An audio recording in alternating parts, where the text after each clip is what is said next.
গভীর রাত্রে সবাই যখন ঘুমায়, অর্ধ পৃথিবীর খলিফা বাংলাদেশের মতন ৯৬টা দেশের খলিফা রাতের বেলা ঘুরতেছে। দেখে তাবু টাঙ্গানোর পরে একটা মানুষ রাস্তায় খেলে দৌড়াদৌড়ি করতেছে। ওমর ফারুক লোকটাকে থামানোর জন্য সালাম দিলেন, আসসালামু আলাইকুম। লোকটা সালামের উত্তর দেয় না। ওমর ফারুক আবার সালাম দিলেন, লোকটা সালামের উত্তর দেয় না। ওমর ফারুক আবার সালাম দিলেন, পরপর ৩ বার সালাম দিলেন। এবার লোকটা বলতেছে, মিয়া তোমার পরিচয় কি? তুমি কি সালামের অর্থ জানো? ওই লোকটা সালামের উত্তর না দিয়ে বলতেছে, মিয়া তোমার পরিচয় কি? তুমি কি সালামের অর্থ জানো? ওমর ফারুক বললেন, ভাই আমার মতন মূর্খ মানুষ এই দুনিয়াতে আর কেউ নাই, তোমার কাছে আমি সালামের অর্থ জানবার চাই। সুবহানাল্লাহ। লোকটা বলতেছে, সালামের অর্থ হলো আল্লাহ তোমার প্রতি রহমত করুক। ওমর ফারুক বলতেছে, আমি দোয়া করার জন্যই তো সালাম দিয়েছি। লোকটা বলতেছে, তুমি জানো না আমার বাড়ি হলো অমুক এলাকায়, আমি গর্ভবতী বউকে নিয়ে অমুক এলাকায় যাচ্ছি রাতের বেলায়। কারণ ওমর ফারুক যখন শাসন করেছে কোরআন দিয়া, তখন দিনেও যা রাতেও তাই। জোরে কারণ সুবহানাল্লাহ। দিনেও যা রাতেও তাই। আজকে আমাদের বাংলাদেশের শাসনে রাতে যাইতে ভয় লাগে। জোরে কারণ কথা ঠিক কিনা? না জানি কি হয়। আর ওমর ফারুককে শাসন করেছে মানুষের আইন দিয়ে না, আল্লাহর কোরআন দিয়ে। লোকটা বলতেছে, অমুক এলাকায় আমার শ্বশুর বাড়ি, আমার গর্ভবতী বউকে নিয়ে আমি রাতের বেলা শ্বশুর বাড়ি রওনা দিচ্ছি, কিন্তু রাস্তার মাঝখানে আমার বউয়ের প্রসব বেদনা উঠেছে। তাবুর মধ্যে আমার বউটা কঠিন কষ্টে আছে, আমি তার স্বামী বাইরে ঘুরতেছি, আমার করার কিছুই নাই। আমি কি করব ভাই, আমার যে করার কিছুই নাই। ওমর ফারুক বললেন, ইন্নাল্লাহ মা'আস সাবিরিন, একটু ধৈর্য ধরেন, আমার কাছে ভালো ধাত্রীর খবর আছে, আমার কাছে ভালো ধাত্রীর খবর আছে। এই বলে হযরত ওমর এক দৌড়ে বাড়িতে গেলেন, দরজায় ডাক দিলেন আব্দুল্লাহর মা। ওমর ফারুকের একটা ছেলে আছে, ওর নাম হলো আব্দুল্লাহ। ধরে বলেন নাম কি? আব্দুল্লাহর মা। যেই কইছে সঙ্গে সঙ্গে দরজা খুলে গেছে। ওমর ফারুক চমকে উঠলেন যে আমি বাড়ি থেকে বার হয়ে যাই রাতের বেলা, তাহাজ্জুদের সময় না হলে তুমি আসি না, কিন্তু তোমারে ডাক দেওয়ার সঙ্গে সঙ্গে তুমি দরজা খুললে, কারণ কি? আব্দুল্লাহর মা মুসকি মুসকি হাসে আর বলে, আপনি বাহিরে ঘোরেন আর আমি ঘুম পাড়ি, আপনি বাহিরে ঘোরেন আর আমি ঘুম পাড়ি, এমন বিবি আমি না, বরং আপনি না আসা পর্যন্ত আমি দরজার কাছেই দাঁড়িয়ে থাকি। কারণ আমার স্বামী ঘুরবে বাহিরে আর আমি বিছনায় ঘুম পাড়বো। আমি আল্লাহর কাছে দোয়া করি, আল্লাহ আমার স্বামীকে তুমি হেফাজত করো। বলে করেছে আল্লাহ। বউ মুসকে মুসকে হাসার বলে, আজকে মানুষের দুঃখ কষ্ট দেখবার যায় নিজের বইয়ের কথা মনে মনে হচ্ছে, এত তাড়াতাড়ি কেন হয়েছে? ওমর ফারুক বলেন, আব্দুল্লাহর মা তাড়াতাড়ি অস্ত্র নিয়ে বের হও, জান্নাতে যদি যাবার চাও। ওমর ফারুকের বিবি বলে, কি অস্ত্র? বলে, একটা বাচ্চা ধরবার গেলে যা লাগে সেই অস্ত্র নিয়ে বের হও, জান্নাতে যদি যাবার চাও। ধরে কারণ সুবহানাল্লাহ। ওমর ফারুক তার বিবিকে নিয়ে চলে আসলেন, তারপর অপর দিয়ে বউটাকে ঢুকাই দিলেন।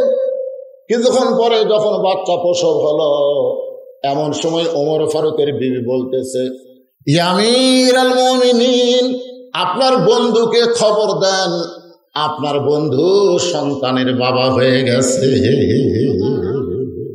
আপনারা সুবহানাল্লাহ বলতেছেন, কিন্তু যে বেটা সালামের উত্তর দেয়নি, এই মিয়া সালামের অর্থ বুঝিস মিয়া, ওই মানুষটার অবস্থা কি? যেই বলছি আমিরুল মুমিনিন, আপনার বন্ধুকে খবর দেন সন্তানের বাবা হয়েছে, লোকটা থরথর করে কাঁপে আর বলে, আমিরুল মুমিনিন, কত বড় বেয়াদবি করছে আপনার সাথে, তারপরেও আপনার বউটাকে নিয়ে আসা, আমার গর্ভবতী বউটার বাচ্চা খালাস হয়ে গেল। আপনি কে গো জানতে চাই? রাসূল বলেছে, শয়তান 40 দিন যায় না আপনি যেই রাস্তা দিয়ে যান। ওমর কান্দের বলে, যখন সাহাবী ছিলাম তখন আমি গরম ছিলাম, কিন্তু যেদিন মদিনার খলিফা হয়ে গেছি সেদিন থেকে আমার চাইতে নরম মানুষ আর কেউ না। এই জন্যই বলি, যারা নেতা হয়েছে তোমরা নরম হও, খেলা হবে বলে ডাকো না। এটা নেতার কাম না, এটা হলো সন্ত্রাসের কাজ। জোরে বলেন কথা ঠিক কিনা? কিসের খেলার এই মাঝে ভাঙ্গা? যার মাজা নাই তার খেলবি। যে যত বড় নেতা হবে তাকে তত নরম হতে হবে। জোরে বলেন কথা ঠিক কিনা? ওমর ফারুক মসজিদের মেম্বার থেকে বললেন, রে বেদুইন সাহাবী ভাই, চলে আসো, কি ওয়াজ করবা? আমি তোমার ওয়াজ শুনবার চাই। এই বলে বেদুইন সাহাবীকে হযরত ওমর কাছে ডাকলেন। লোকটা যখন কাছে আইছে, ওমর ফারুক চেয়ার ছেড়ে দিয়া সাহাবীদের মাঝখানে বসতেছেন। ওমর ফারুক যেই চেয়ারে বসে ওয়াজ করবেন, সেই চেয়ার ছাইড়া দিয়ে যখন সাহাবীর দিকে যাচ্ছেন, বেদুইন সাহাবী খপ করে হাত ধরে বলি, আমির আল মুমিনিন, আপনি কি মনে করছেন আমি আল্লাহর কোরআন মানি না? আল্লাহ কোরআনে বলেছে উলিল আমরি মিনকুম, আমিরদের মানতে হবে। আপনি আমির হয়ে নিচে বসবেন কেন? আপনি চেয়ারে বসেন, আমি দাঁড়ায়া ওয়াজগুলো করবার চাই। সমস্ত সাহাবী মাথা নিচু করে আছে। এই বেটা পাহাড়ি এলাকার থাকে, যা বল, এবার কি ওয়াজ করবে? ওমর ফারুক চেয়ারে বসে থাকলেন, সমস্ত সাহাবীরা মাথা নিচু করে বসে আছেন। এমন সময় বেদুইন সাহাবী আল্লাহর প্রশংসা করলেন, নাহমাদুহু ওয়া নুসাল্লি আলা রাসূলিহিল কারীম ইয়া আইয়ুহাল হাযিরুন রাহমাকুমুল্লাহ। জোরে বলেন সুবহানাল্লাহ। রে নবীর সাহাবীরা, আমি বেশি ওয়াজ করব না, আমি মাত্র 3টা ওয়াজ করব।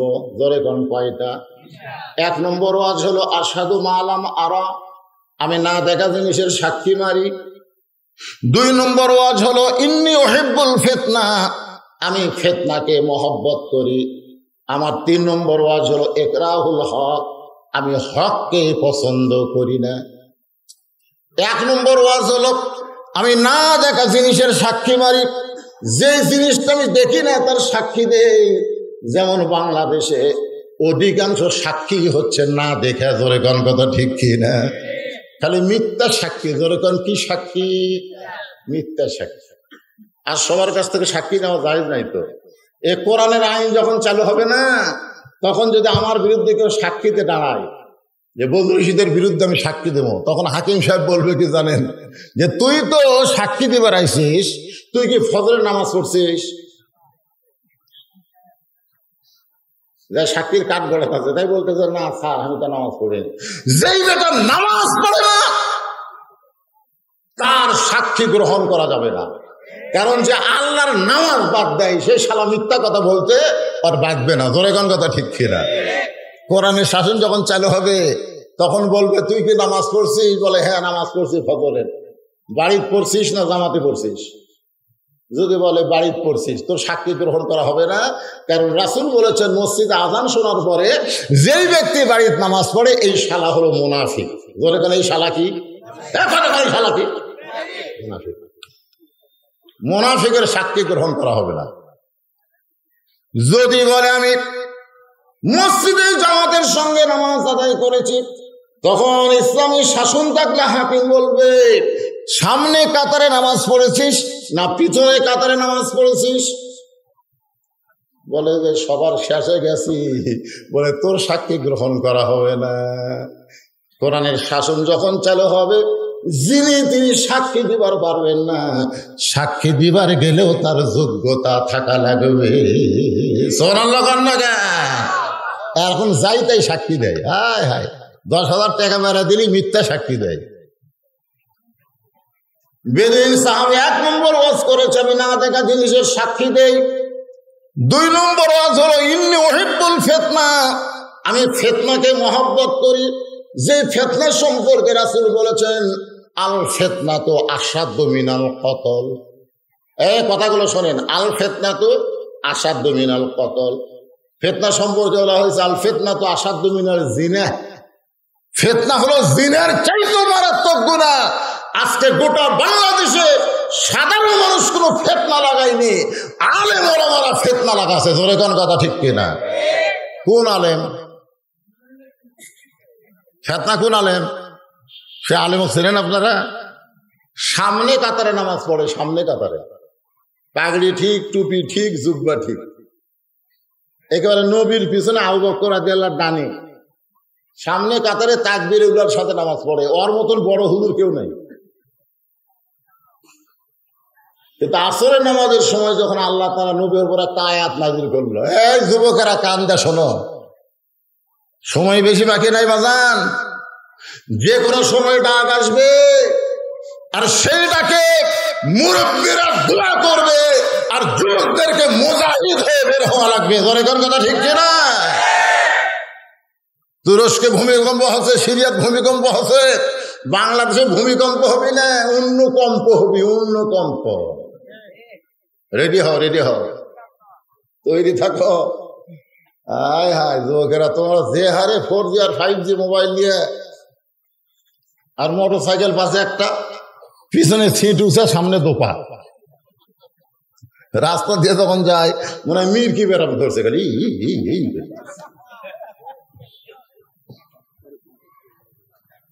আসরের নামাজ নবী পড়াচ্ছেন, ইতিমধ্যে আল্লাহ কোরআনের আয়াত নাজিল করছে। সুবহানাল্লাহ।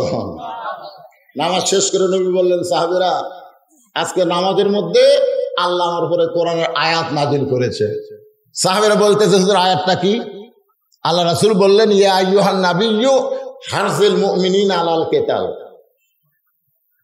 আল্লাহ বললেন, নবী, যারা আপনার পিছনে জামাতবদ্ধ হয়ে নামাজ পড়তেছে তাদেরকে আপনি সোলজার হিসাবে, সৈন্য হিসাবে গড়ে তোলেন, কারণ যে কোনো সময় মক্কার কাফেরেরা মদিনা আক্রমণ করতে পারে, যে কোনো সময়।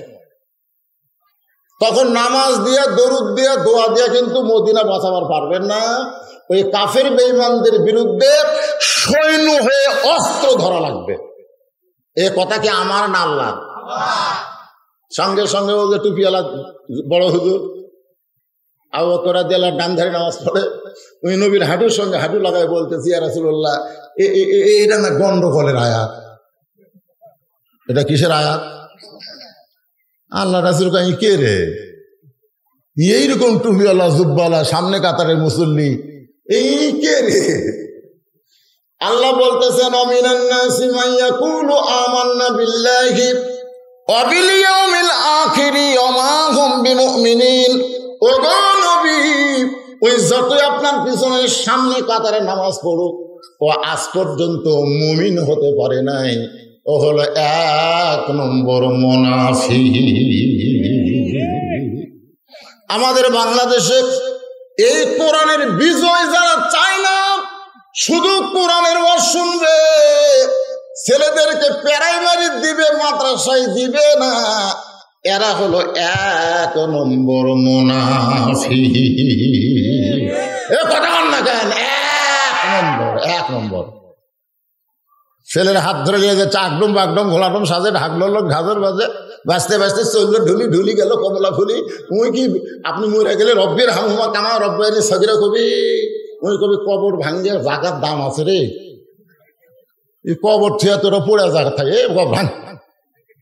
বহু ছেলে দেখছি কবর ভাঙ্গা মার্কেট করতেছে। ভাই একটু মনোযোগ দিয়ে শুনতে হবে। 3 নম্বর ওয়াজ হলো ইকরাহুল হক।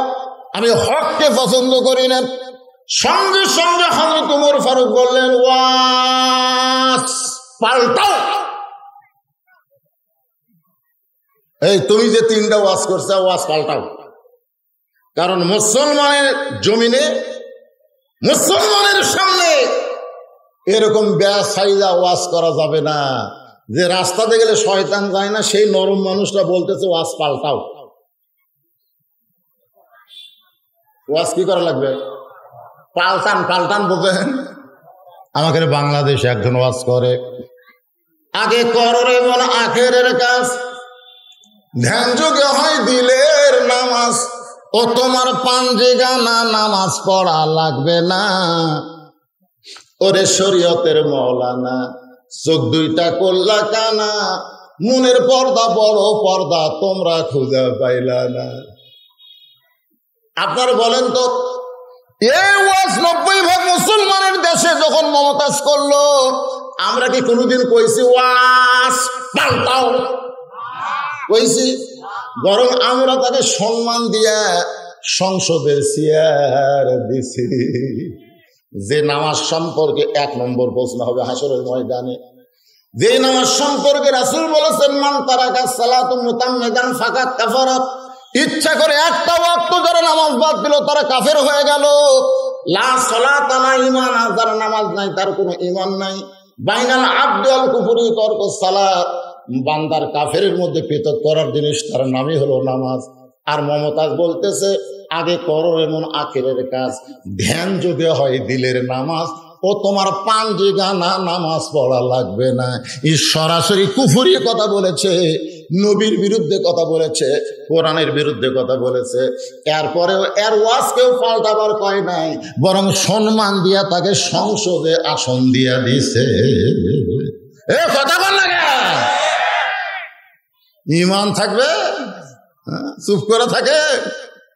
1300 টাকার গ্যাস কেবল 1800 গ্যাসে চুপ করে থাকে।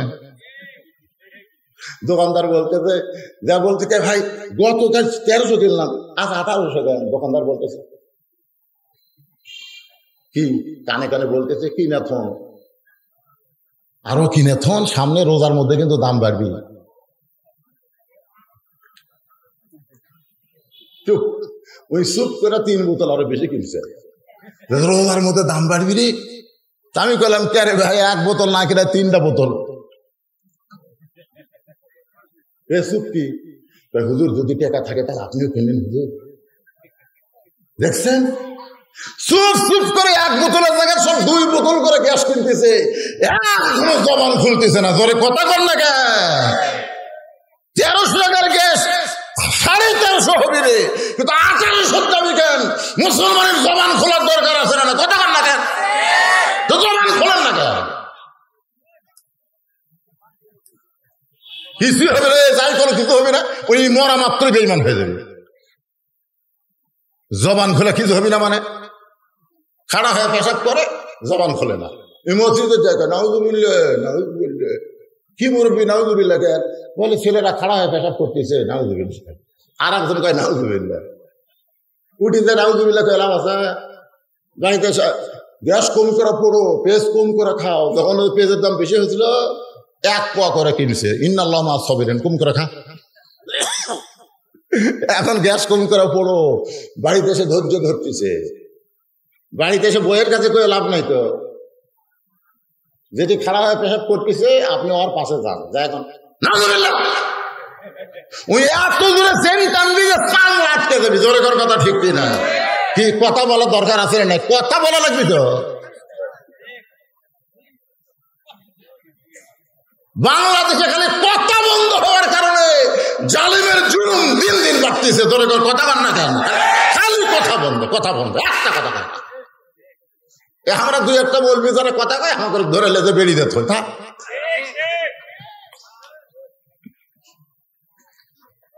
কে খারাপ কষ্ট হচ্ছে? একটু মনোযোগ দিয়ে কথাগুলো শুনতে হবে ভাইজান। ওমর ফারুক বললেন ওয়াজ পাল্টাও। বেদুইন সাহাবী বলতেছে আমার ওয়াজ ঠিকই আছে, কিন্তু আপনারা বুঝবার পারেন নাই। আমার ওয়াজ ঠিকই আছে, কিন্তু আপনারা বুঝবার পারেন নাই। আপনারা বলেন তো, হাজার হাজার সাহাবী, হাজার হাজার কি, আর হযরত ওমর কি খালি খলিফা না? যার মতের সাথে আল্লাহর মতের মিল পড়েছে, নবীর মতের মিল পড়ে নাই, আল্লাহর মতের মিল পড়েছে উমরের সাথে। কোরআনে 22টা আয়াত আল্লাহ নাজিল করেছে। সমস্ত সাহাবীর সামনে বেদুইন সাহাবী বলতেছে আমার ওয়াজ ঠিক আছে, কিন্তু আপনারাই বুঝবার পারেন নাই। সমস্ত সাহাবীরা বললেন ইয়া আমিরুল মুমিনিন, এরে বাহিরে রাখা চলবে না, একে জেলখানায় বন্দি করা লাগবে। আগে করার এমন আখেরের কাজ, ধ্যান যোগ হয় দিলের নামাজ, একে বাহিরে রাখা চলবে না, একে জেলখানায় কি করা লাগবে? কি করা লাগবে? কিন্তু জেলখানায় বন্দি না করে সংসদের মধ্যে ঢুকেছে। ওমর ফারুক বেদুইন সাহাবীকে জেলখানায় বন্দি করলেন। জেলখানায় বন্দি করার পরে এশার নামাজের পরে বাড়িতে আসলেন।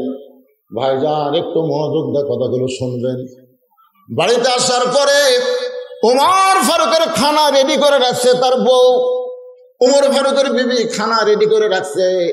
সামনে খানা দিয়ে ওমর ফারুকের বউ কিন্তু ওমর ফারুকের সামনে থাকে না, কারণ একটু দূরে যায় স্বামীর খাওয়া দেখে।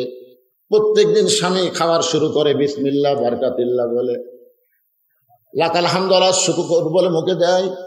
তারপরে খাওয়া যখন শেষ হয় তখন দুই হাত তুলে দোয়া করে, আল্লাহ এত কষ্ট করে আমার বউ যে আমাকে পাক করে খাবার দেয়, আমার সেই বউটাকে তুমি জান্নাত দিও আল্লাহ। আমি ওমর জান্নাতে হুর চাই না, আমার আব্দুল্লাহর মাকে নিয়ে আমি জান্নাতে থাকবার চাই। বউ কয়কের এত স্বাদ হয়েছে, এত স্বাদ হয়েছে যে জান্নাতে হুর চাই না, হামাকিয়া থাকবার চাই। দেখি তো তরকারি সাইজ কি। ওর পরে খাইজন উঠে গেছে, তখন থেকে সামান্য লাগে আছে। এই তরকারি মুখে দেখে আল্লাহ রে আল্লাহ লবণই দেয়নি। যখন কি দেয়নি, তরকারির কোনো স্বাদই নেই। উমর ফারুকের বিবি কান্দের বলে, স্বামী গো এমন করে দোয়া করলেন কিন্তু তরকারি তো ভালো পাক হয় নাই, আপনি এত গরম মানুষ এত নরম কেন হলেন? ওমর ফারুক বলেন, বিবি যদি পাক করে আর পাকটা যদি খারাপ হয়, রাসূল বলেছেন দোষ ধরো না, দোষ ধরো না, বরং তারিফ করো। জোরে কর না সুবহানাল্লাহ। আর আমরা হলে কি করতাম? ওমর ফারুকের বিবি খাবার দিয়া দূরে গিয়া খাবার দেখতেছে।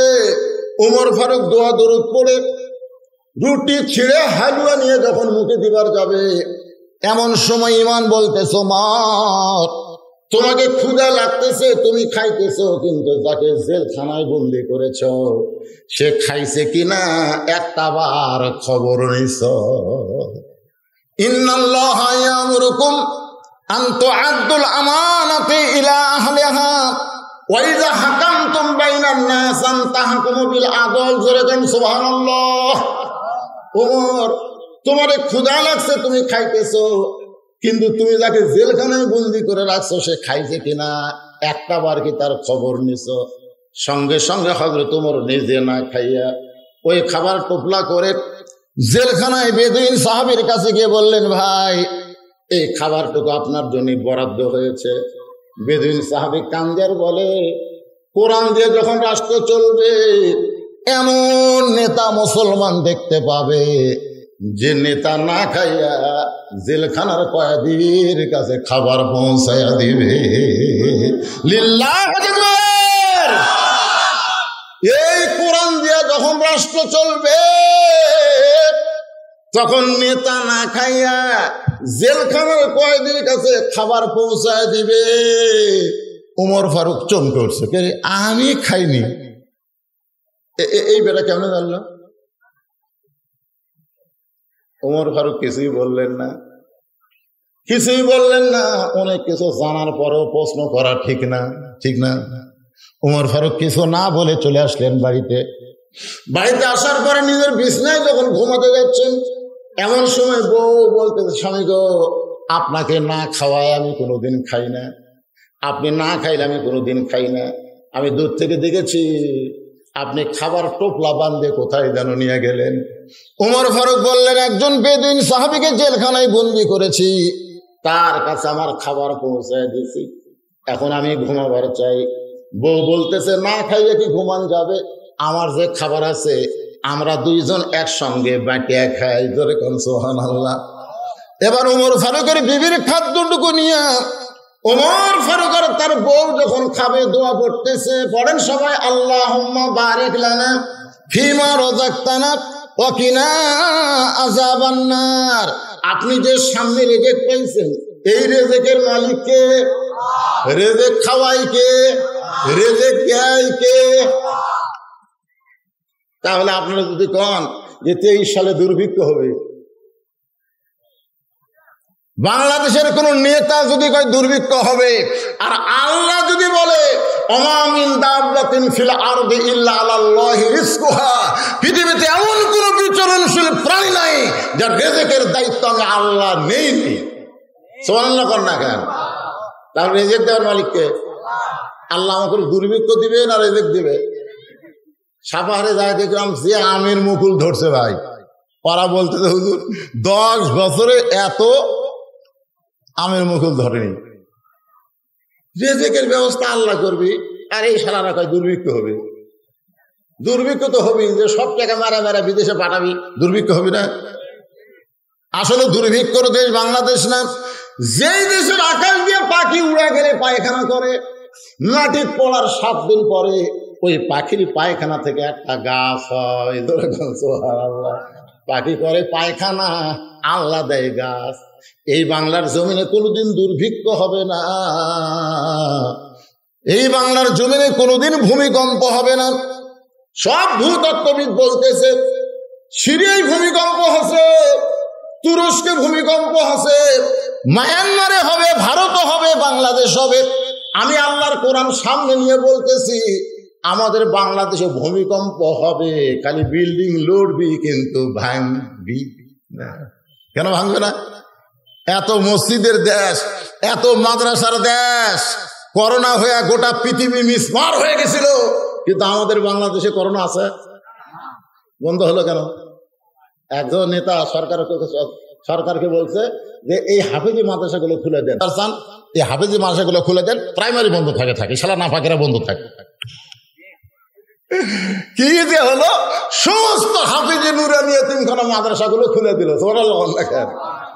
আর নাস্তিকেরা দূরবীন যন্ত্রটা খালি ঘুরতেছে যে একটা ছাত্র মরবি। আমার মাদ্রাসা 34 জন প্রাইমারি ছাত্র ভর্তি হলো আমার মাদ্রাসা।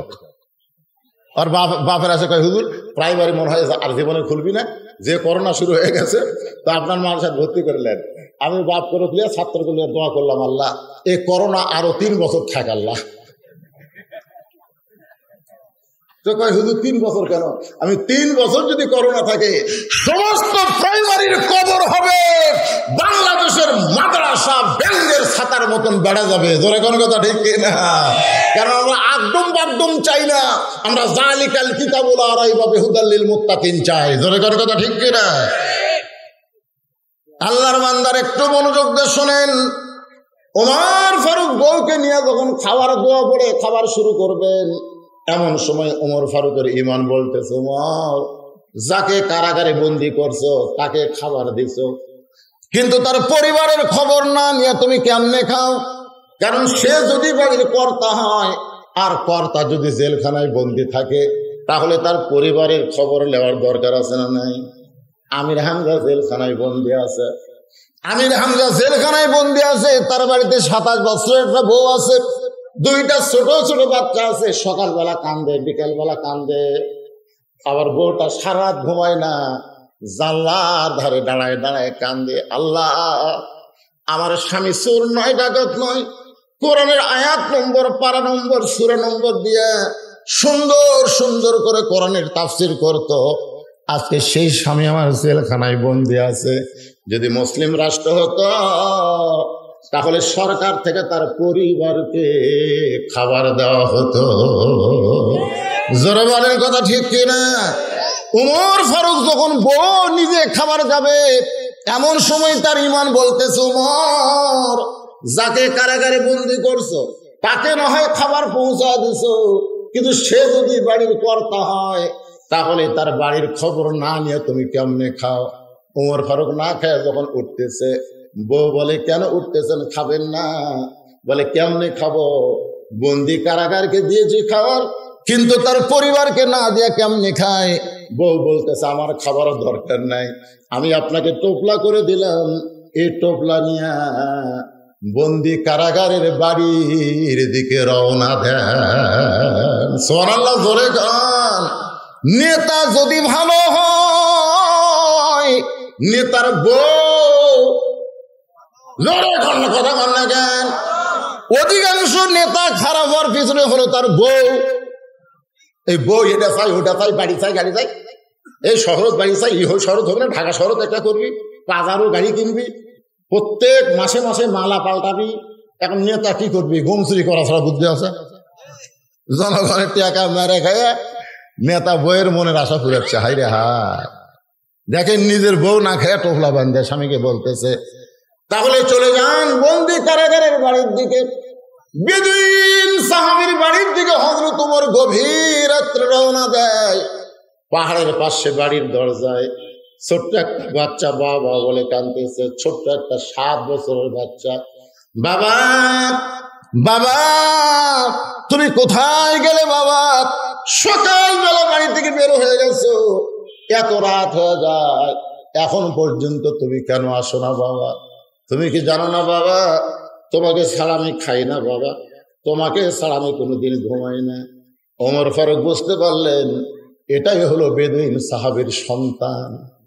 যে সন্তান বলতেছে বাবা তোমাকে ছাড়া খাই না ঘুমাই না, ওমর ফারুক দৌড়ে গিয়ে সন্তানকে কোলে নিয়ে ওই টোপলার খাবার বের করে বলতেছে, এই খাবার নিয়ে তুমি তোমার ভিতরে গিয়া তোমার মা আর তুমি খাও, আমি তোমার বাবা হইয়া তোমাকে দরদ দিবার চাই। ছোট্ট সন্তান মুসকে মুসকে হাসে, তুই কে রে? তুই কে? আল্লাহ কোরআনে বলেছেন, ওয়া কাযা রাব্বুকা আল্লা তা'বুদু ইল্লা ইয়্যাহু ওয়া বিল ওয়ালিদাইনি ইহসানান। রে দুনিয়ার সন্তানেরা, আল্লাহর ইবাদতের পর যদি কাউকে ভক্তি করিস তাহলে তোর বাপ মা, তুই কে গো পথিক? আমার বাবা হবার চাও?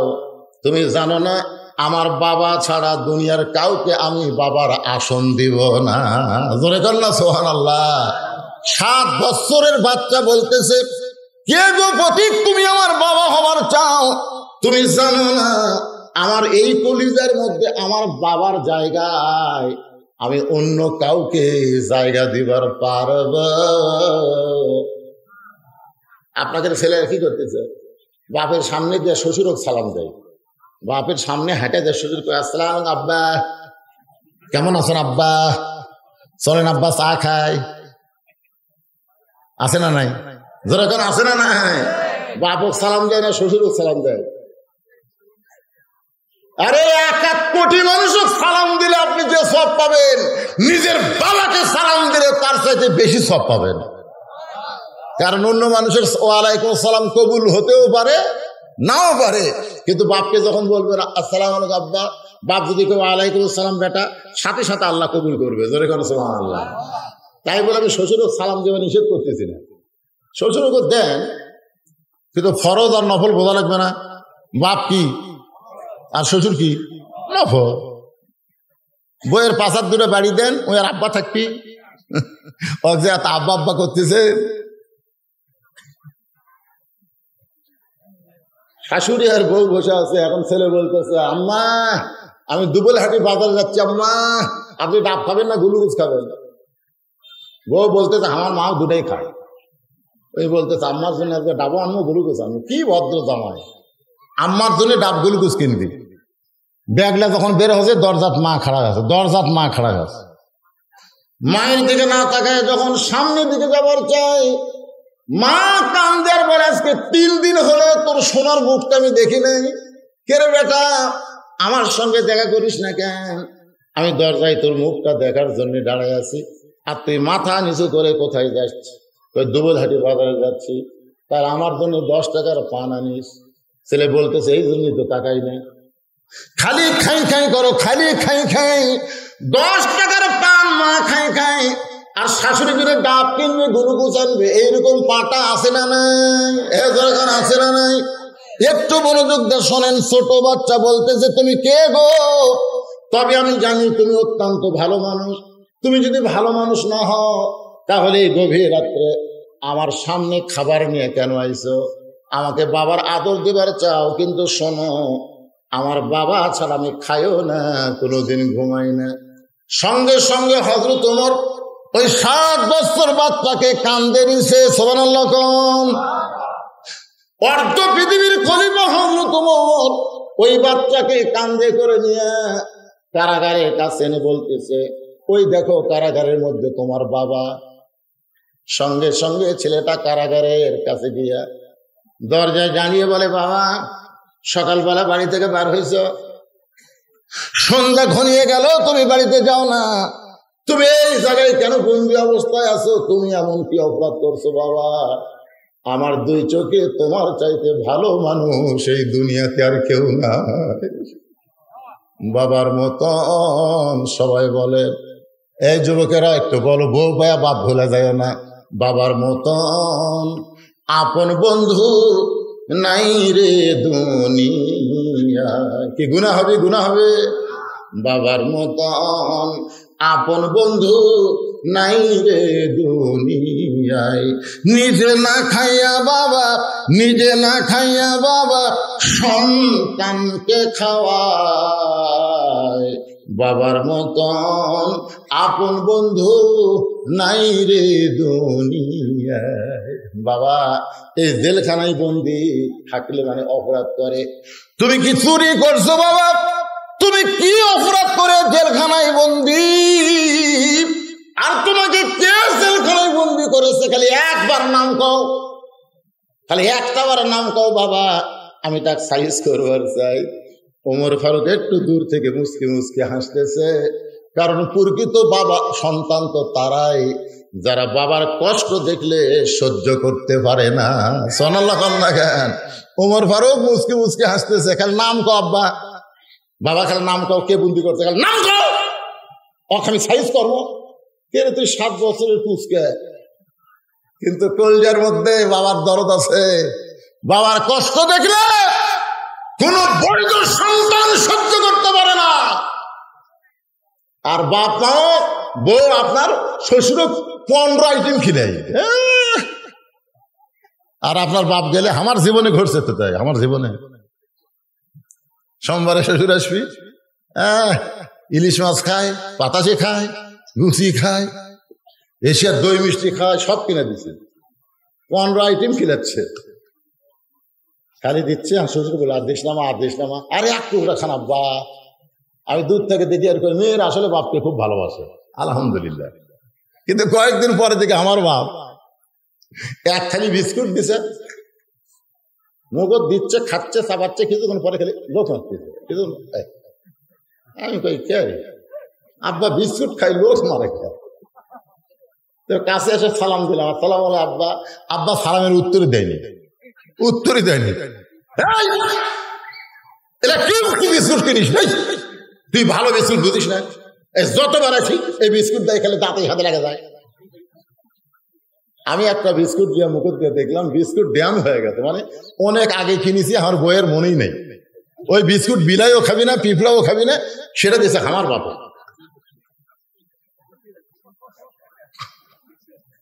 আল্লাহ আমাকে বলতেছে লিয়াবলুয়াকুম, শোনেন, আল্লাহ বলতেছে লিয়াবলুয়াকুম আইয়ুকুম আহসানু আমালা। তোর পরীক্ষা করা হবে রে, তোকে এমনি এমনি ছেড়ে দেওয়া হবে না। তোর শ্বশুর 15 আইটেম খিলালো, আর তোর বাপক 10টা বিস্কুট, তোর পরীক্ষা করা হবে না। কিসের পরীক্ষা? কিসের পরীক্ষা? নেক আমলের পরীক্ষা। আমি আস্তে আস্তে ঘরত গেলাম, ঘরত চিন্তা করতেছে, আমার বাপ বিস্কুট খাচ্ছে, বউ তো কাছেই খাড়া হয়ে আছে, কি করা যায়? আমি একটা হেকমত, ও দৌড়া সাবিলি রব্বিকা বিল হেকমা, আমি তো হেকমত কম জানি না। আমি ঘরের মধ্যে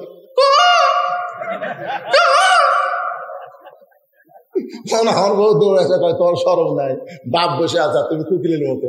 আমি বললাম পাগলা, বাপের কাছ থেকে বউ আলাদা করবার গেলে তো কুকিল হয় লাগবে। আসো ঘরের মধ্যে আসো, মজা আছে। হাসি মুখ দে, হাসি কি মুখত কলজাত খেলা আগুন, কলজাত খেলে দাউ দাউ করে জ্বলতেছে, আর মুখত আমি হাসতেছি, হেকমত যায়। ঘরের মধ্যে নিয়ে এসে সিটকি তুলে দিল। আমার আব্বাকে কেন বললেন বউ ঘর সিটকি দিলি কেন? আমি বললাম ইন্নাল্লাহ মা সাবিরিন। আব্বা একটু ধৈর্য ধরেন আব্বা। আমি এরকম টুটি ধাপ দিলাম, টুটি। আমার এই ওয়াজগুলা কিন্তু আমার বউ শোনে, বুঝলেন? আমার বউ প্রতিদিনই শোনে। আজকে মরদ কি ওয়াজ করতেছে, এই টাকা ধাপ দিলাম। বিয়ে কইলাম, কেরে ফকুনের বেটি, এই ফকুনের বেটি। তো বিয়ে করার পর থেকে, তখন বিয়ে করছেন, তখন আমার একটা সাইকেল আসলো রে, এখন এসি গাড়ি চড়ে বেড়াস ফকুনের বেটি। এই মাটির ঘর ভাঙ্গা 3 তলা বিল্ডিং করে দিছি, তোর প্রত্যেক ঘরতে এসি আছে। তোর বাপ আসলে 15 আইটেম, আর আমার বাপের সামনে ড্যাম বিস্কুট। এই জায়গা ধরছি, কথা গান কবার না পারে, কথা কলি তো বিপদ। আমি ওয়াজ করতে শোন, তুই সকালে বললে বিকেলে আমি বিয়ে করবো, কেন আমার বইয়ের অভাব নাই, খালি করতেছি না বুড়া হতে দেখে। তুই মরে গেলে আমার বইয়ের অভাব নাই, কিন্তু যেই বাবার সামনে তুই ড্যাম বিস্কুট দিলি, এই বাবা যদি আমার মরে যায়, আমি কিয়ামত পর্যন্ত কানলে আর আমি বাবার মুখ দেখতে পাবো না। আমার চোখের পানি দেখে আমার বউ খপ করে পা ধরে বলতে, স্বামী গো, আমি বড় অপরাধ করেছি গো স্বামী, আল্লাহর রাস্তায় আমাকে মাফ করে দেন। আজ থেকে আপনার বাপ আর আমার বাপ একই বাপ, আমি কিছুই করলাম না, সিটটি খুলে দিলাম। কয়েক বছর বাবা আমার জীবিত ছিল, মাঝে মধ্যে বাবা আমার হাত ধরে বলে, বাজান তুই ঘরের সিটটি তুলে দিয়ে দেখি আমল করছিস বাজান, এরপর থেকে তোর বউ আমার বউ মা হয়ে গেছে। সুবহানাল্লাহ কর না কেন? আমি ছেলেদেরকে বলতেছি, যুবকেরা শোনো, বউ গেলে বউ বাবা, কিন্তু বাপ মা যদি মারা যায়, যতই কান্দো বাজান, বাপ মার খুঁজে পাবা না রে। বাবার মতন আপন বন্ধু নাই রে দুনিয়ায়। ওমর ফারুক মুচকে মুচকে হাসতেছে, কারণ ছেলে যে কথা বলতেছে, খালি কে বন্দি করতে গেলে নাম তো, খালি নাম তো, আমি সাইজ করবো। বাবা ছেলেকে কাছে ডাকে বলতেছে, বাজান যে আমাকে জেলখানায় বন্দি করেছে তার নাম হলো হযরত ওমর। লিল্লাহি তাকবীর। 7 বছরের ছেলে চমকে উঠছে, বাবা এটা কোন হযরত ওমর? যে হযরত ওমর সম্পর্কে তুমি আমাকে গল্প শোনাও, যে হযরত ওমর গভীর রাত্রে বের হয়েছে, বাপ ওই 7 বছরের বাচ্চাকে স্টার জলসা দেখবার দেয় না, জি বাংলা দেখবার দেয় না, মহামনীষীর জীবনের গল্প শোনায়। সুবহানাল্লাহ। আব্বা আপনি আমার গল্প শোনালেন না একদিন, যে হযরত ওমর গভীর রাত্রে বের হয়েছে, তাঁবুর মধ্যে বাচ্চা কাঁদতেছে, মা মা বলে কাঁদতেছে, আর মা বলতেছে একটু দেরি করো, ধৈর্য ধরো, গোশত সিদ্ধ হলেই তোমাদেরকে খাবার দেব। ওমর ফারুক চিন্তা করে, উটের গোশত হলে 1 ঘন্টা লাগবে, দুম্বার গোশত হলে 8 ঘন্টা লাগবে, এত রাত হয়ে যায়, গোশত সিদ্ধ হয় না কেন? ছেলেটা বলতেছে, বাবা এটা কি সেই উমর নাকি? তুমি বললাম। ওমর ফারুক কাছে গিয়ে বলতেছে, মা তোমার সন্তান ক্ষুধার জ্বালায় কান্দে আর তোমার গোশত সিদ্ধ হয় না। মা বলতেছে, প্রতীক তোমার রাস্তা দিয়ে তুমি যাও, আমাদের কষ্ট তুমি কি বুঝবা? আমার বাড়ি হলো ইয়ামিন দেশে, আমি মদিনায় হযরত ওমরের কাছে চাইছি 2টা এতিম বাচ্চাকে নিয়ে, কিন্তু বিকালবেলা মানুষের এত ভিড়, আমি ওমরের কাছে যাবার পারলাম না। আজকে রাত্রে মদিনায় মরুভূমিতে তাঁবু টাঙ্গাইছি, আগামীকাল সকালবেলা ওমরের দরবারে যাব, কিন্তু আমার 2টা এতিম বাচ্চা ক্ষুধার জ্বালায় খালি কান্দে, ওদের সান্ত্বনা দেওয়ার জন্য পাতিলে পানি আর পাথর নিচে আগুন জ্বলাইছি, গোশত সিদ্ধ হবে না। আমার মনে হয় আজকে রাত আমার সন্তান 2টা কুলাবে না। সঙ্গে সঙ্গে ওমর ফারুক বলে, মা একটু ধৈর্য ধরো, মা একটু ধৈর্য ধরো। এক দৌড়ে বাইতুল মালের দরজায় আসলাম, 1 বস্তা আটা আমার মাথায় তুলে দে। আসলাম বলে, আমিরুল মুমিনিন আমি চাকর, আটার বস্তা কোথায় নিয়ে যাওয়া লাগবে? ওমর ফারুক বলে, আসলাম রে, একজনের পাপের বোঝা একজন বহন করবে না, আটার বস্তা মাথায় তুলে দে। যে আটার বস্তা ওমর ফারুকের মাথায়, ওমর ফারুক খুব জোরে দৌড়াই। আসলাম পিছন দিক থেকে বলতেছে, এত জোরে দৌড়ালে পড়ে যাবেন, আপনার কষ্ট হবে। ওমর কয়, আসলাম সময় মতো যদি যাবার না পারি তাহলে ওমরকে জাহান্নামের আগুনে পুড়তে হবে। হযরত ওমর এক দৌড়ে বস্তা নিয়ে গেল, মা রুটি আর হালুয়া তৈরি করো। রুটি হালুয়া তৈরি হয়ে গেলে 2টা এতিম বাচ্চাকে ওমর ফারুক 2 উরাতের উপরে বসায়া রুটি ছেড়ে হালুয়া মুখে দেয়, বাচ্চা খায় আর ওমর ফারুকের দিকে তাকায়। ওমর ফারুক বলে, কি দেখতেছ? বলে, আমাদের বাবা নাই, আপনি বাবার চাইতেও দরদ দিয়ে আমাদেরকে রুটি আর হালুয়া খাওয়াচ্ছেন। ওমর ফারুক বলে, আল্লাহ এ অধমকে তুমি মাফ করে দাও। পর্দা থেকে মেয়েটা বলতেছে, কে গো তুমি? নিজকে অধম কেন বলতেছ? আমি একজন মেয়ে মানুষ, ভালো মানুষের গল্প শুনেছি, কিন্তু তোমার চাইতে ভালো মানুষ দুনিয়াতে কেউ নাই। যদি উমর মদিনার খলিফা না হয় আর তুমি মদিনার খলিফা হইতা, তাহলে মদিনা আল্লাহর জান্নাত হয়ে যেত। 7 বছরের বাচ্চা বলে, বাবা সেই উমরের গল্প শোনাইতা। এটা কি সেই উমর নাকি? বলে হ্যাঁ সেই উমর। ছোট বাচ্চা বলে, বাবা উমর কোথায় থাকে? আমার একটু বলে দেন বাবা, আমি তার পা ধরে হলো আমার বাবাকে আমি জেলখানা থেকে মুক্ত করব। বাবা ছেলেকে কাছে ডাইকা বলে, উমরের কাছে যায় কোনো লাভ নাই রে বেটা। তুই যদি তোর বাবাকে জেল থেকে মুক্ত করতে চাস, তাহলে শিক্ষামন্ত্রী হযরত আলীর কাছে যেতে হবে। কি মন্ত্রী? শিক্ষামন্ত্রী। শিক্ষা। ওমর ফারুক যখন মদিনার খলিফা ছিল, তখন শিক্ষামন্ত্রী হযরত আলী, জোরে কান সুবহানাল্লাহ, উমরের কাছে গেলে তোর বাবাকে জেলখানা থেকে বের করতে পারবি না। আমি যে ওয়াজ করছি, এ ওয়াজ শোনার সময় খালি আলী ছিল না, আলী থাকলে আমার জেলখানা পাঠা লাগে। সবাই ছিল, কিন্তু কে ছিল না? শিক্ষামন্ত্রী ছিল না। শিক্ষামন্ত্রীর কাছে যা। চিন্তা করেন শিক্ষামন্ত্রীর নাম কি? যারা বলবে না তারা কলজার মধ্যে কালি পড়বে, কালি পড়বে। আমি যে কোনো নাম কি আপনার সবাই বলবেন। শিক্ষামন্ত্রীর নাম কি? বলুন। আলী যখন শিক্ষামন্ত্রী, তখন কোন শিক্ষার গুরুত্ব দিয়েছে? কোন শিক্ষা? আল্লাহ রাসূল বলেছেন, খায়রুকুম মান তাআল্লামাল কুরআনা ওয়া আল্লামাহ। ওই ব্যক্তির চাইতে দামি সম্মানী কোনো ব্যক্তি নাই, যেই ব্যক্তি আল্লাহর কোরআন শিখে এবং অপরকে কোরআনের শিক্ষা দেয়। আর বর্তমান শিক্ষামন্ত্রী আসার পরে কোন শিক্ষার গুরুত্ব দিছে? এখনকার শিক্ষামন্ত্রীর নামই মনে হয় আপনারা জানেন না।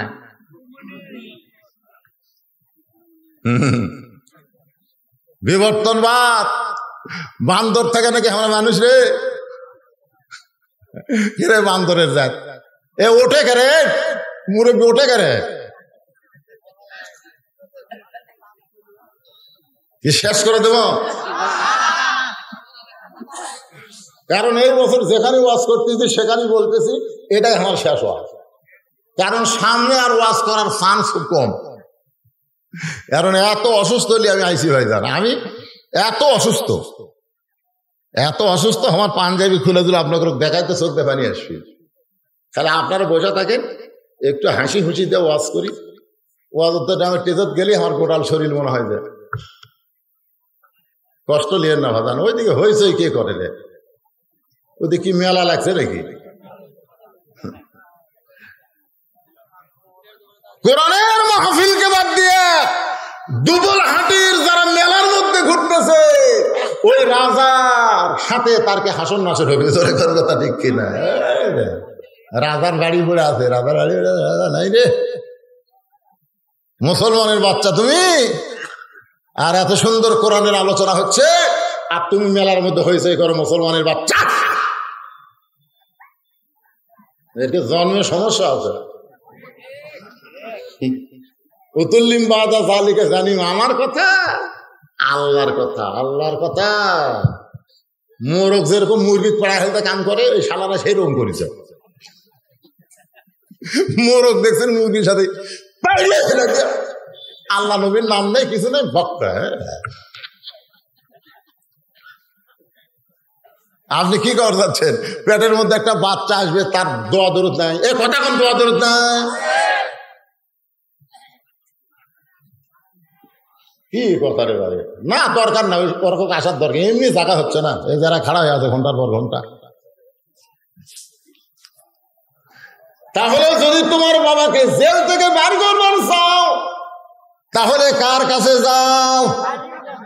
আলীর কাছে না, বলেন শিক্ষামন্ত্রী, করে বলেন কি মন্ত্রী? যেই মন্ত্রী আমার দিকে তাকান, আমার দিকে তাকান, কোনো দিকে তাকান লাগবে না, বেশ সময় না। এইদিকে মানুষ কালো হলেও চেয়ারের দিকে তাকায় থাকলে আল্লাহ সগীরা গুনাহ মাফ করে দিবে। সোনা জোরে কন।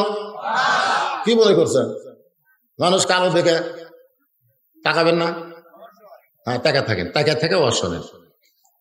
যে শিক্ষামন্ত্রী সম্পর্কে আল্লাহর নবী বলেছেন, আনা মাদিনাতুল ইলমি ওয়া আলিউ বাবুহা, আমি হচ্ছি এলেমের শহর, আলী হচ্ছে তার দরওয়াজা। ছেলে বলতেছে, বাবা মহামানব হযরত আলীর বাসা কোন দিকে? বেদুইন সাহাবী বলতেছে, উত্তর দিকে যা, ভাঙ্গা টাঙ্গা একটা বাড়ি। শিক্ষামন্ত্রী কেমন বাড়ি? ভাঙ্গা চুরা একটা বাড়ি। রাস্তা বলে দিয়েছে, সেই রাস্তা দিয়ে 7 বছরের বাচ্চা যাইতে যাইতে দেখে দরজায় 2 ভাই খেলাধুলা করতেছে। একজন হলো হাসান, আর একজনের নাম হলো হোসাইন। ছোট বাচ্চাকে দেখি বলতেছে, কি নাম তোমার? কয় আব্দুল্লাহ। কি জন্য? বলে শিক্ষামন্ত্রী হযরত আলীর কাছে। বলে তোমার মতন একটা ছোট্ট মানুষ শিক্ষামন্ত্রীর কাছে কেন আইছ? বলে হযরত ওমর আমার বাবাকে জেলের মধ্যে বন্দি করেছে। হাসান হোসেন চিল্লায় বলে, উমরের মতন মানুষ যদি তোমার বাবাকে জেলের মধ্যে বন্দি করে, তাহলে তোমার বাবা মারাত্মক খারাপ কাজ করেছে। বলে আমার বাপ কি করছে না করছে শিক্ষামন্ত্রী ছাড়া হবে না। কিছুক্ষণ পরে হযরত আলী যখন ঘর থেকে বের হয়, 7 বছরের বাচ্চা সালাম দিয়ে বলে, হযরত ওমর আমার বাবাকে জেলখানায় বন্দি করেছে, আপনি নাকি গেলে আমার বাবা জেলখানা থেকে মুক্ত হবে। আলী বলতে, শক্তি দিয়ে কি আমি মুক্ত করবো নাকি? আপনি কি যাবেন না আমার বাবার কাছে? হযরত আলী জেলখানার দরজায়। এমন সময় বেদুইন সাহাবী সালাম দেয়। আলী বলতেছে, তুমি কেন জেলখানার ভিতরে? বলে 3টা ওয়াজ করার অপরাধে। ওয়াজ করার অপরাধে আজও বাংলাদেশে বহু আলেম জেলখানায় বন্দী আছে। কোন অপরাধ নাই, একটাই অপরাধ, ওয়াজ করা। জোরে কোন কি? কি ওয়াজ করছ মামুনুল হক? এই মামুনুল হক কি ওয়াজ করছো? আমির হামজা কি ওয়াজ করছো? 50 বছর কোরআনের পাখি কি ওয়াজ করেছ? বেদুইন সাহাবী বলতেছে, 1 নম্বর ওয়াজ হলো আশহাদু মা লাম আরাব। 2 নম্বর ওয়াজ হলো ইন্নী উহিব্বুল ফিতনা। 3 নম্বর ওয়াজ হলো ইকরাহুল হক।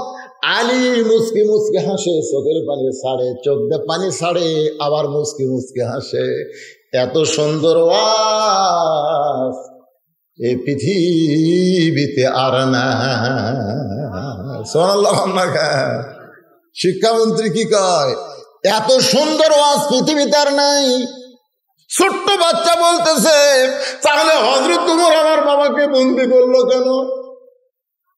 বলে বন্দি করার কারণ হলো বুঝবার পারে নাই। ছোট বাচ্চা হযরত আলীকে সঙ্গে করে, আলীকে বাচ্চার সঙ্গে করে নিয়ে এসে বাবার কাছে। এবার ছোট বাচ্চাকে হযরত আলী নিয়ে যাচ্ছে হযরত ওমরের দরবারে। ধরে করেন সুবহানাল্লাহ। ওমর ফারুক বসে আছেন মেম্বরে।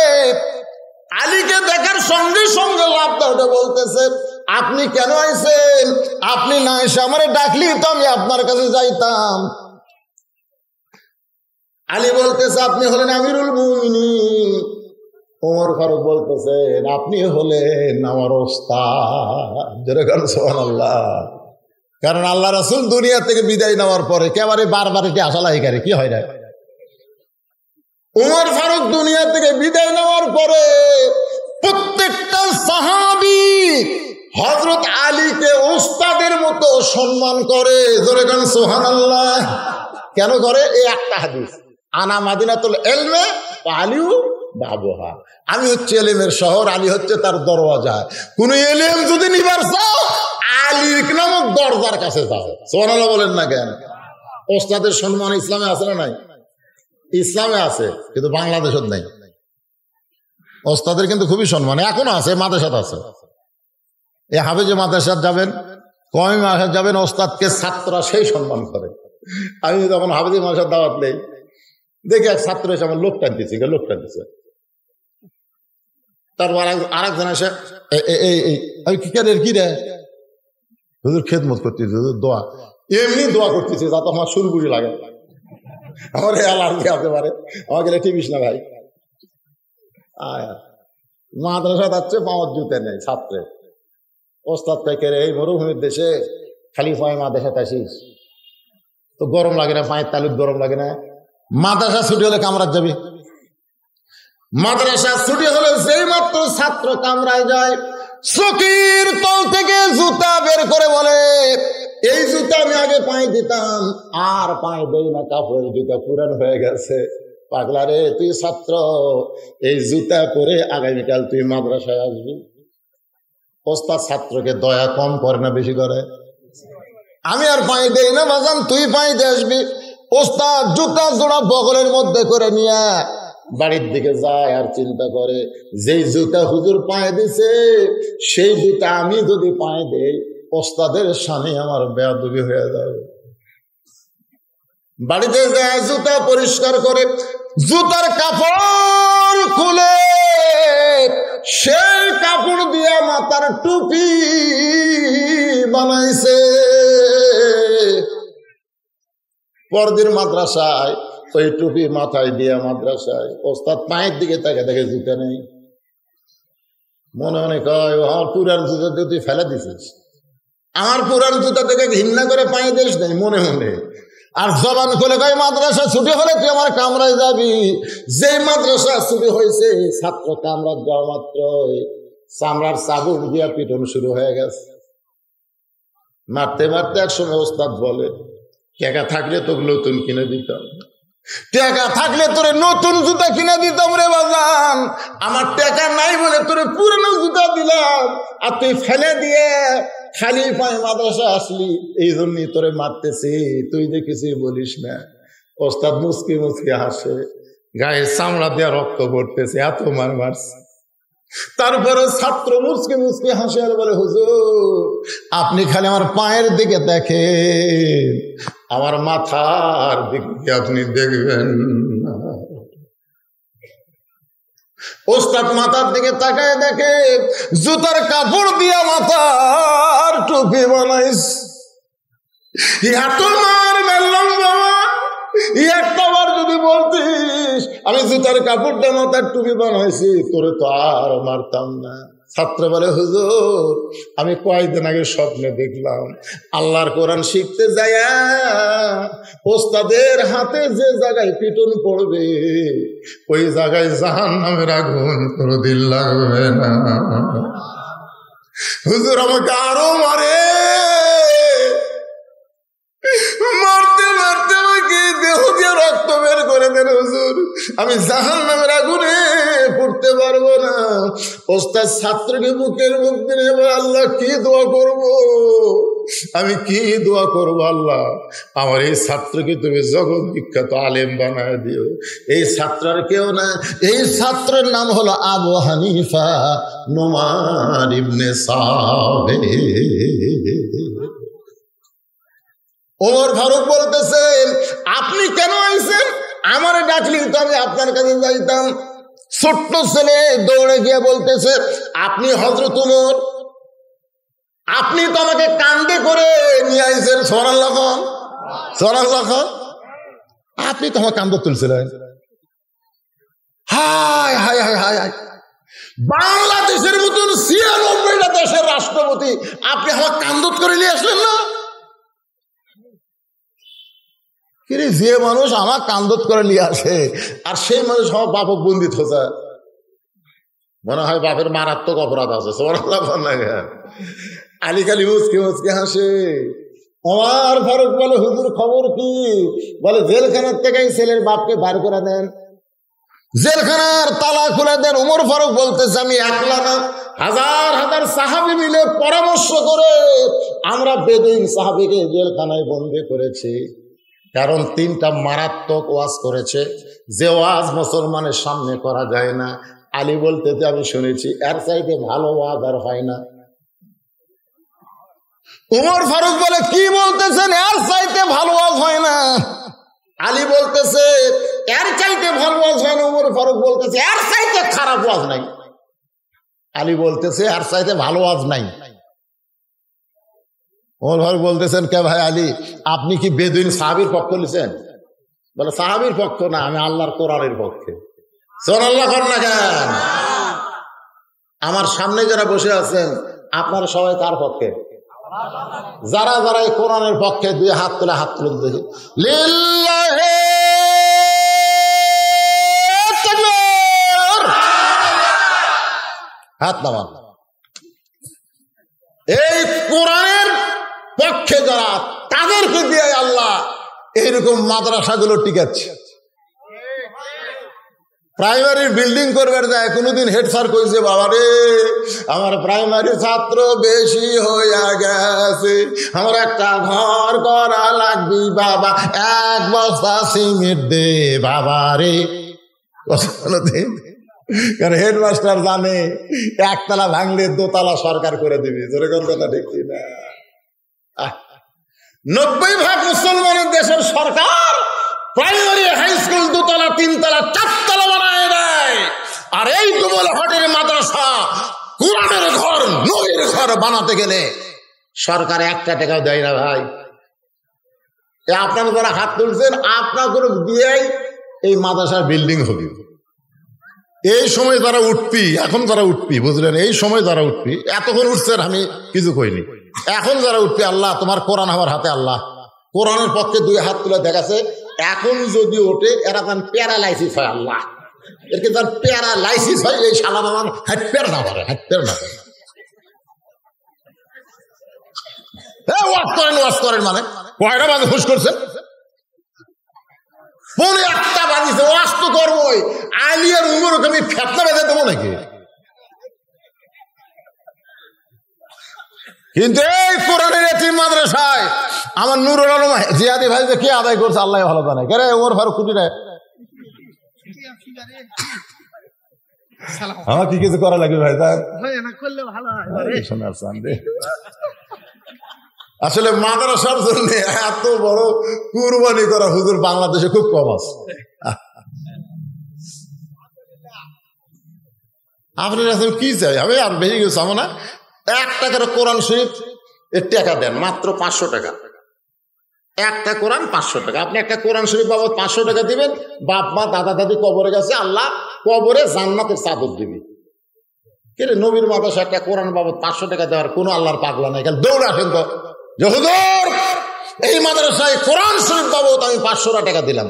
আসেন ভাই, আসেন, যত দূরে থাকেন আপনি একটু উঠে আসেন ভাই, তেজত আসেন ভাই, যান আসেন, সোনার চাঁদের আসেন, আসেন ভাই। দেখেন কিভাবে আসতেছে, দেখেন। পিছন দিকে যারা আছে পকেটের টাকা নাই, আল্লাহর কোরআনের পক্ষে 2 হাত তুলেছেন, টেবিল যেন 500 টাকার নোট দিয়ে ভরে দেয়।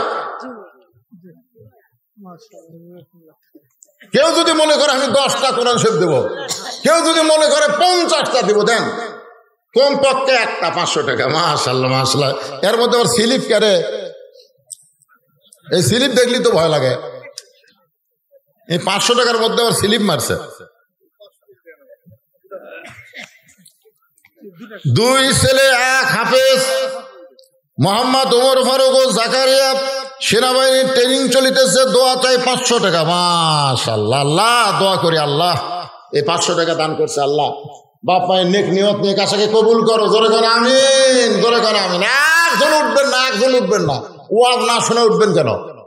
হ্যাঁ, ওঠার দরকার নাই। যারা কোরআন শরীফ দিবেন তারা ওঠেন, ওঠেন।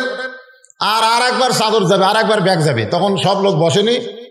ব্যাগ একবার যাবে। ব্যাংকে মানুষ টাকা একবার থই না, বারবার থই। কেন থই? 10,000 থুজি আবার 5,000, 5,000 আবার 2,000 টাকা থমার ব্যাংক পারবি। আপনারা যতবার দান করবেন ততবার আপনাদের নামে জান্নাতের ব্যাংকে আল্লাহ অ্যাকাউন্ট খুলে দেবে। এই জন্য ছাত্রদের বলবো আর একবার ব্যাগ দেন, ভিতরে যায়। আগে 500 টাকা গুলো ধরেন। আল্লাহর বান্দারা করে 100টা লোকের মধ্যে পাওয়া যাবে না 500 টাকার। বাপ মা কবর গেছে, বাপ মার রুহের মাগফিরাতের জন্য 500 টাকা দেবেন, আল্লাহ বাপ মার কবর জান্নাত। আমার মায়েরা বোনেরা অনেক টাকা দেবে। মায়েরা বোনেরাদের কাছে যাওয়া লাগবে, ওরা দান করবে। আল্লাহ তোমার বান্দা। যদি কেউ বলেন সিমেন্টের দরকার নাই, সিমেন্ট দরকার আছে, সিমেন্ট সিমেন্টেরও দরকার আছে, এই সিমেন্টেরও দরকার আছে। 1 বস্তা 2 বস্তা সিমেন্ট লিখে দেন।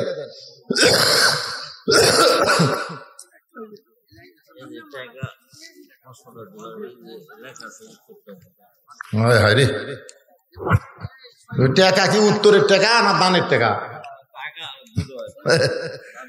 আচ্ছা মাশাআল্লাহ, উত্তর আছে। এই ওটা বসা করেন না বাবা, অল্প সময়ের মধ্যে বাকি গল্পগুলো শেষ করবো ইনশাআল্লাহ।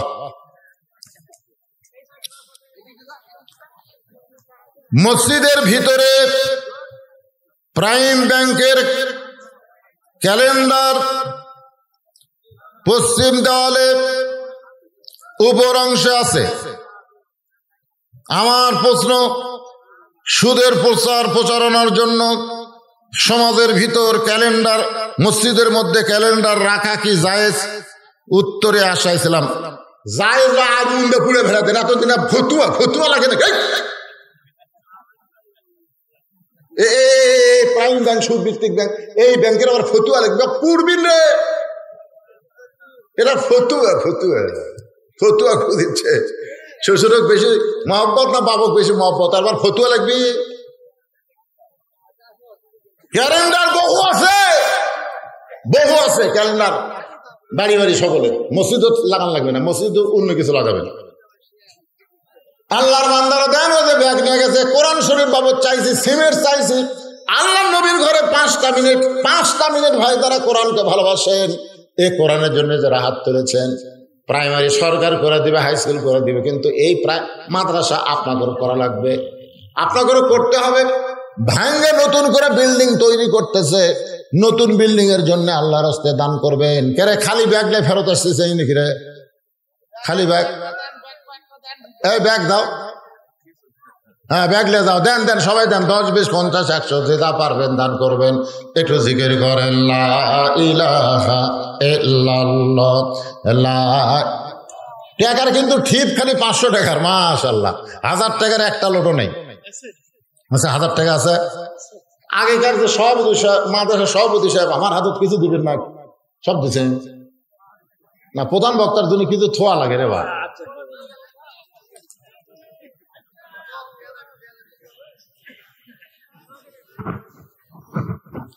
সভাপতি দেয়নি, সেক্রেটারি দিছে। সভাপতি দেয়নি এখনো, দেননি এখনো। দেন দেন দেন, কর ঘোষণা দেন। কি হলো?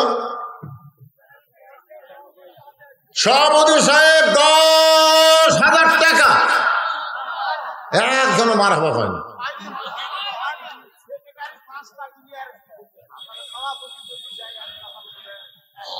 সেটারই 5টা প্লেট দিছে, সেটারই কুটি গেল। সেটার কি দিয়েছেন? 5টা প্লেট 50,000 টাকা দিয়েছে সেটারই। সভাপতি 1 লাখ দেওয়া লাগবে, এটা তো হিসাবের কথা। সভাপতি মানে কি সবার উপরে? কোন ভাই কোন এলা 10,000 খাওয়া আছে কি করে?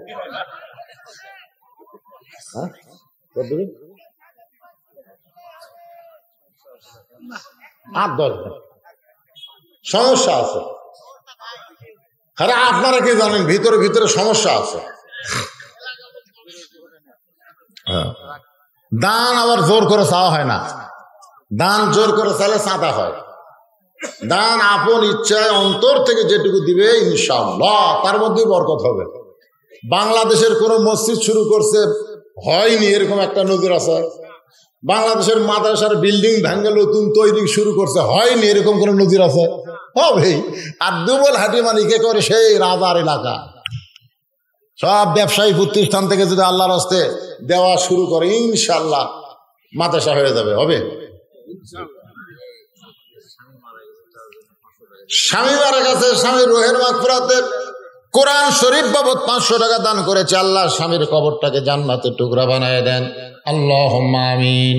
কবুল করো, কবুল করো। মোদের এখন বসেন, সবাই বসেন, এখন আবার আলোচনা শুরু হচ্ছে। লা ইলাহা ইল্লাল্লাহ, লা ইলাহা ইল্লাল্লাহ, লা ইলাহা লা ইলাহা ইল্লাল্লাহু মুহাম্মাদুর রাসূলুল্লাহ সাল্লাল্লাহু আলাইহি সাল্লাম। ওমর ফারুক বললেন, সমস্ত সাহাবীর সামনে আমি যখন আলোচনা শুরু করেছিলাম তখন ওই বেদুইন সাহাবী আমার আলোচনা বন্ধ করে দিয়ে তিনটা খারাপ কথা বলেছে। তার মধ্যে 1 নম্বর কথা হলো আশহাদু মালাম আরা, আমি না দেখা জিনিসের সাক্ষী মারি। হযরত আলী মুস্কি মুস্কি হাসিয়ার বলে, সেটা তো আপনিও মারেন, আমিও মারি। ওমর ফারুক বলে, আলী কি বলবার চান? আলী বলতেছেন, আশহাদু আল্লা ইলাহা ইল্লাল্লাহু ওয়াহদাহু লা শারীকা লা ওয়া আশহাদু আন্না মুহাম্মাদান আবদুহু ওয়া রাসূলুহু। আমরা কোনদিনকে আল্লাহ দেখছি? আমরা কি কোনদিন আল্লাহ দেখছি? আশহাদু মানে কি? আশহাদু মানে কি? আমি সাক্ষ্য দিচ্ছি। বেদুইন সাহাবী বুঝাইছে আশহাদু মালাম আর, আমি না দেখা জিনিসের সাক্ষী দেই। আমি সে আল্লাহর সাক্ষী দেই যে আল্লাহ কোনদিন আমি দেখিনি। ওমর ফারুক বলে, আলী ভাই আমরা খালি শাব্দিক অর্থ দেখছি রে, আমরা তো ভিতরে ঢুকি নাই।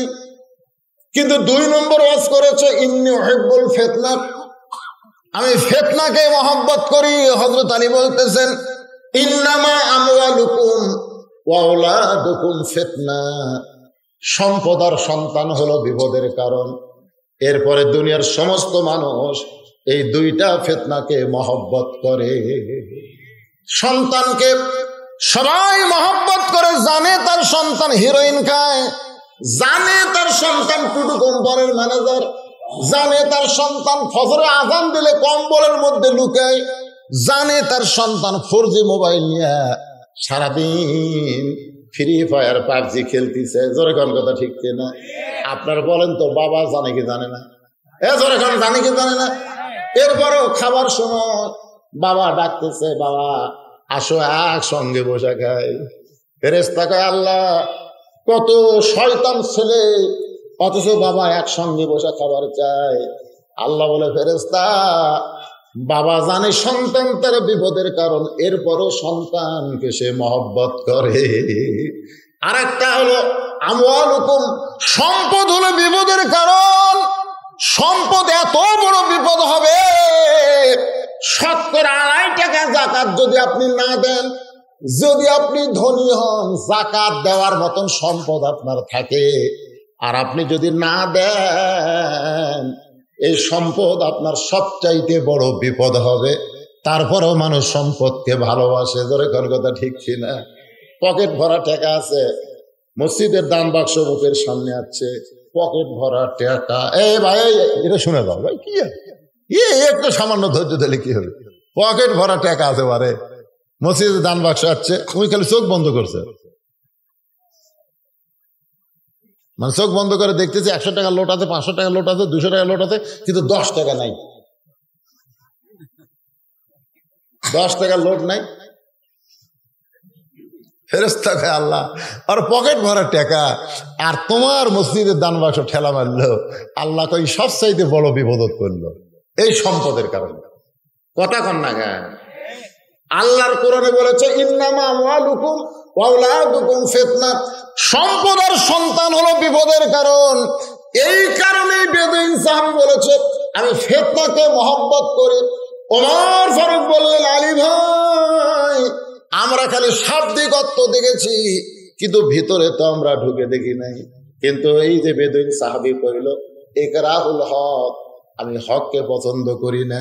আল্লাহ কোরআনে বলেছেন ওয়াতাওয়াসাউ বিল হক, হকের কথা বলতে হবে। কুল জাল হক ওয়া যাকাল বাতিল, হক যখন আসবে বাতিল তখন পালায় যাবে। আর এই বেটা কইছে ইকরাহুল হক, আমি হককে পছন্দ করি না।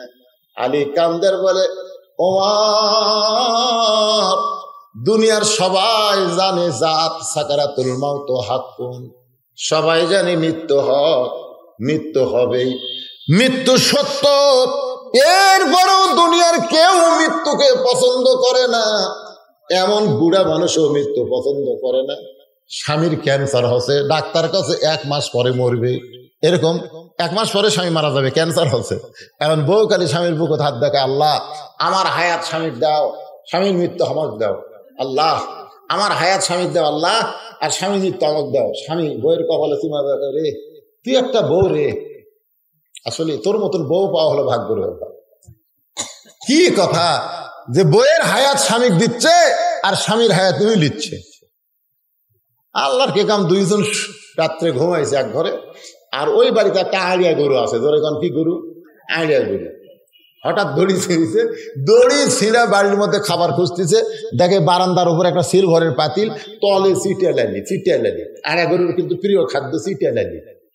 তো খাবার চায়, হাতও পায় না, মানে তলার যে বড় পাল্লার তলা। এখন জোর করে খাবি, আড়িয়ার শিং আবার ছোট ছোট, জোর করে চিটা লালি খাবার কাছে, লালি হাতত পাশে, কিন্তু শিং আর পাল্লা ছাড়ে না, মানে পাল্লার মধ্যে ঢুকে যায়। এখন আইডিয়ার চোখ মুখ সব বন্ধ। আইডিয়ার গোল ঘর ছিনে, ওই গোল ঘর বাদ দিয়ে স্বামী স্ত্রী যে ঘরে, ওই ঘরের মধ্যে হুঁ হুঁ হুঁ করে ঢুকছে। বউ চেতন ভাই বলতেছে, বাবা আজরাইল খবরদার আমার দিকে আসিস না, ওই যে ক্যান্সার রোগী, ওকে ধর। স্বামী চেতন ভাই বলতেছে, কি হয়েছে? আজরাইল আইছে, তোমাকে দেখে দিলাম। তুই না দিনের বেলা কইনি যে আমার হায়াত আল্লাহ তোমাকে দাও, তোমার মৃত্যু আমাকে দাও। এটা মুখে বলা যায়, মৃত্যু কেউ পছন্দ করে না। ধরে কোন কথা ঠিক কিনা?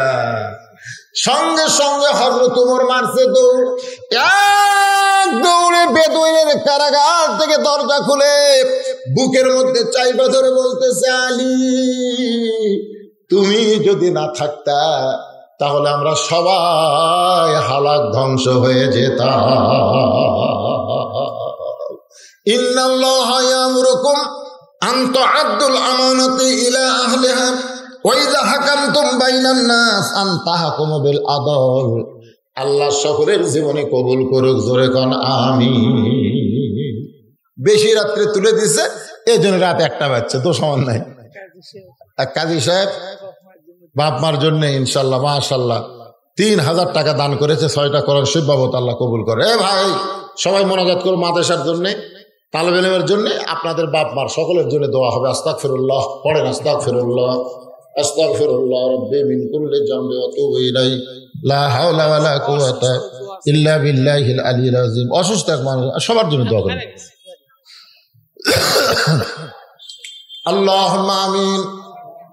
আয় আল্লাহ তাআলা, রাত 1টা পর্যন্ত তোমার পাগল বান্দা বান্দিরা আরামের বাড়ি ঘুমকে বাদ দিয়া কোরআন হাদিসের মহব্বত করি যার মধ্যে নিয়া এই জান্নাতের বাগানে বসে বসে কোরআন হাদিসের আলোচনা শোনার শেষে আমি গুনাহগারের সঙ্গে রহমতের দরজায় ফকির হয়ে দোকানে হাত তুলেছি। আল্লাহ মেহেরবানি করে আজকের মাহফিল আমাদের সকলের হেদায়েতের জন্য, নাজাতের জন্যে, জান্নাতের জন্যে কবুল করো। এই মাহফিলের শুরু থেকে শেষ পর্যন্ত যত আলোচনা হয়েছে আল্লাহ, এর মধ্যে যদি ত্রুটি হয়, ভুল হয়, মাফ করে দাও। এর যা হাদিয়া মঞ্জুর করো সোনার মদিনায় নবী পাকের রওজা মোবারকে আল্লাহ তুমি কবুল করে নাও। তামাম আম্বিয়া কেরাম, আসহাবে কেরাম, তাবেঈন কেরাম, তাবেঈন কেরাম, তামাম পৃথিবীর মাটির নিচে যত মুমিন মুমিনা আছে আল্লাহ সকলের আরওয়াহ ফরে হাদিয়া কবুল করো। আল্লাহ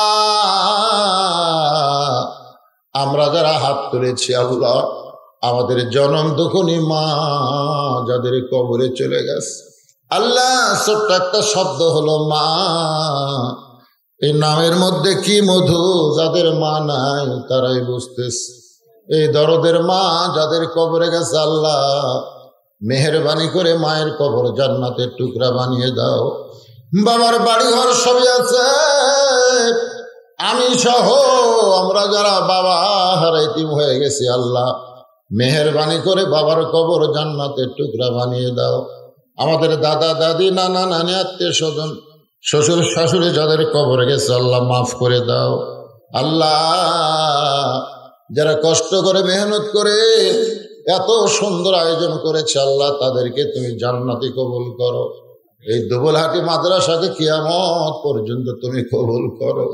এই মাদ্রাসার ম্যানেজিং কমিটির সভাপতি, সহসভাপতি, সেক্রেটারি, কেশিয়ার সদস্য, দাতা সদস্য, আল্লাহ সকলকেই তুমি জান্নাতি কবুল করো। মাদ্রাসার মুহতামিম আমার মহব্বতের ওমর ফারুক সহ সমস্ত উস্তাদকে আল্লাহ তুমি কবুল করো।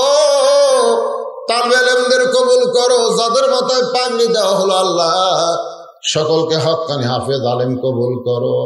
আল্লাহ তাআলা আজকে মাদ্রাসার জন্য যারা নগদে বাকিতে দান করেছে, কোরআন শরীফ বাবদ দান করেছে, আল্লাহ সকলের দানগুলোকে জান্নাতের বিনিময় কবুল করো। আমার মা বোনেরা পর্দার অন্তরালে বসে শুনেছে, আবিদা সালিহা পর্দানশী কবুল করে। মা ফাতেমার চরিত্র দান করে দাও। আমি অসুস্থ, অনেকে অসুস্থ দোয়া চেয়েছে, আল্লাহ সমস্ত অসুস্থকে আল্লাহ সুস্থতার নিয়ামত দান করে দাও। ও মাবুদ, গোটা বিশ্বের মুসলমানকে তুমি হেফাজত করো। আসমানি গজব থেকে, জমিনি গজব থেকে আল্লাহ তুমি আমাদেরকে বাঁচায়া দাও। আল্লাহ এই দুবলহাটি গোটা ব্যবসা কেন্দ্রকে রহমত বরকত করো। সমস্ত ব্যবসার মধ্যে বরকত দিও। সমস্ত ব্যবসায়ী যেন মাদ্রাসার দিকে নেক নজর রাখে, হিতাকাঙ্ক্ষী হয়, আল্লাহ তুমি কবুল করো। মাদ্রাসার তালবে ইলমকে যারা জাগির নেয় তাদের বাড়িতে আল্লাহ তুমি বরকত দাও। আল্লাহ তাআলা তোমার কোরআনের এই মাদ্রাসাকে অত্র এলাকার নূরের বাতি হিসাবে আল্লাহ তুমি কবুল করে নাও। আয় আল্লাহ তাআলা, আমি গুনাহগার বলে দোয়া ফিরাই দিও না। একটা মিনিট ভাইজান যারা দুইটা হাত ফকিরের মতো তুলেছেন আল্লাহর কাছে, একটা মিনিট একটু চক্ষু বন্ধ রাখবেন। একটু চক্ষু বন্ধ করে খেয়াল করে দেখেন অন্তরে চক্ষু দিয়ে। একদিন মসজিদের খাটনি আমার বাড়ির আঙ্গিনায় ধরাধরি করে নিয়ে আসবে। সেদিন বড়ই পাতার গরম পানি আমার দেহে ঢালিবে, রঙিন কাপড় খসায়া সাদা কাপনের কাপড় পরাইবে রে। একদিন মসজিদের খাটনি আমার বাড়ির আঙ্গিনায় ধরাধরি করে নিয়ে আসবে। আমরা সবাই মরে যাবো আল্লাহ, আমরা কেউ থাকবো না দুনিয়া। আল্লাহ আল্লাহ, এই দুনিয়া থেকে বিদায় নেওয়ার সময় আমাদেরকে মাফ করে দিও। আমাদের জবানে তুমি জারি করে দিও লা ইলাহা ইল্লাল্লাহু মুহাম্মাদুর